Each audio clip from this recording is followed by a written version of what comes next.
A cordial greeting. Today is Saturday, September 27, 2025. This is meteorologist Ruben Garcia speaking. At the time of recording this video, it is 6:15 in the evening, local time, in the Bahamas and the southeastern United States, where people should be on alert for the evolution of Tropical Depression 9, which will strengthen into Tropical Storm and Hurricane Imelda as it moves northward. So this video is of particular interest to areas of the Bahamas, the east coast of the state of Florida, and to the states of North Carolina and South Carolina, mainly because this tropical cyclone can bring heavy rainfall over the coming days and cause significant flooding. But before talking about the updated forecast for Tropical Depression 9, I wanted to speak a little about the powerful and impressive Hurricane Humberto, which has managed to strengthen into the second Category 5 hurricane of the season.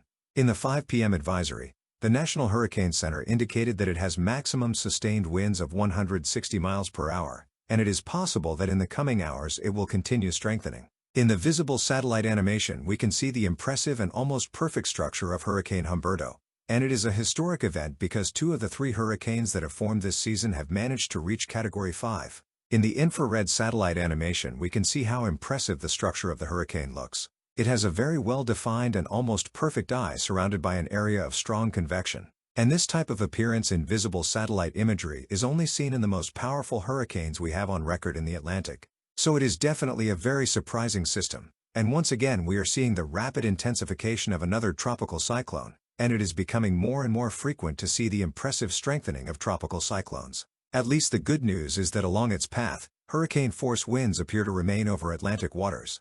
Hurricane Humberto does not pose a danger to the Caribbean, the Bahamas, or the United States. And although it is forecast to pass to the west of Bermuda, the island is still within the cone of uncertainty, and that is why people must continue to monitor its evolution. In fact, there is the possibility that a tropical storm watch or warning will be issued over the coming days, since even though the center should pass west of the island, the field of tropical storm force winds could bring some gusts of 40 to 70 miles per hour between Tuesday and Wednesday. And for now, the heaviest rainfall totals are expected to remain west of Bermuda. However, any shift in the track farther east or to the right could bring more significant accumulations. For the moment, between 1 and 3 inches of rain are projected over the next 5 days. Now then, let's move toward the area where Tropical Depression 9 of the season is located, which was in Vest 94. A Hurricane Hunter aircraft investigated the system and found that it has a closed circulation at low levels of the atmosphere, and although it remains somewhat disorganized, it already has the necessary parameters to be considered a tropical cyclone. So here we have Tropical Depression 9 of the season, and it should soon strengthen into Tropical Storm Imelda as it moves north-northwest.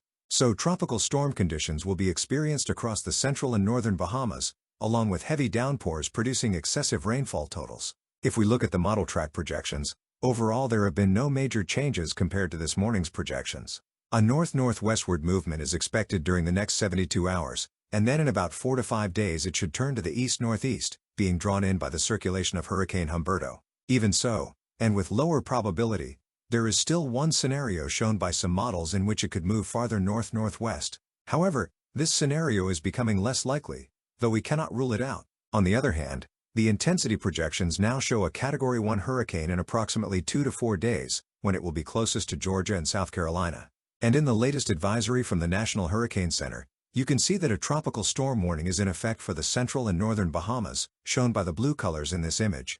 And in yellow, we have a tropical storm watch for parts of east-central Florida, specifically for the counties along the coast.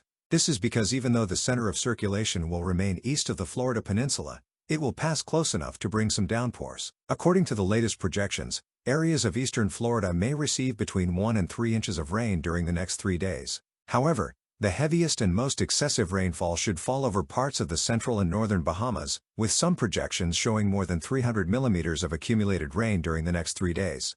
And in about 4 to 5 days, although the center of circulation is expected to move into the Atlantic without making landfall in South or North Carolina, it is important that if you live in this area, you know that significant rainfall is expected because we will have a flow of moisture moving northward from the circulation, covering much of South Carolina, North Carolina, and Virginia, represented by the green colors in this image. This means that even if the center does not make landfall, a heavy rainfall event could still occur that may cause flooding. In fact, according to the latest projections, coastal areas of South Carolina and North Carolina could see between 4 and 6 inches of rain. So be very cautious if you live between the city of Wilmington and Savannah.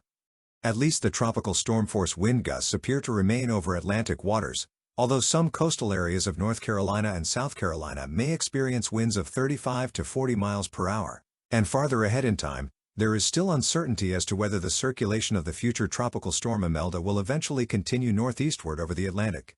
For example, the European model, in about 5 days, has the circulation stalling just east of North and South Carolina, and in about 7 to 8 days it brings the circulation back toward the United States. This is a possible scenario, but one we will need to carefully evaluate in the coming days. At least the American model maintains the projection of the circulation eventually moving into the Atlantic without landfall in the southeastern United States. In fact, we can see both scenarios in the American ensemble members. Although the vast majority of them keep the track eventually heading into the Atlantic, some members still show a move over South Carolina or Georgia in about 6 to 8 days.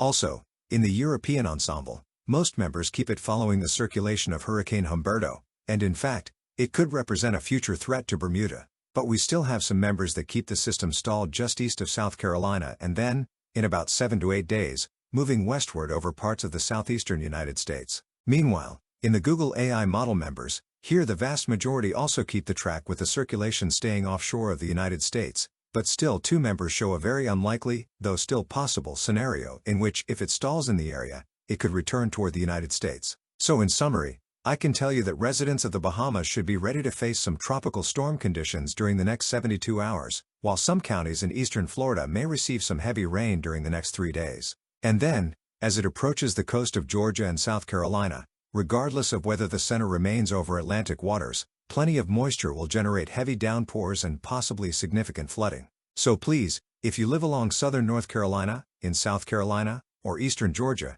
stay tuned to advisories from the National Weather Service. Well then, here at Hurricane Info I will continue to monitor the evolution of both tropical cyclones and will keep you informed of any forecast changes. And before I go, I wanted to invite you to give a like to this video. Also, don't forget to subscribe to the channel and click on the bell so you receive notifications when I record new videos. I hope you all have an excellent evening. See you later.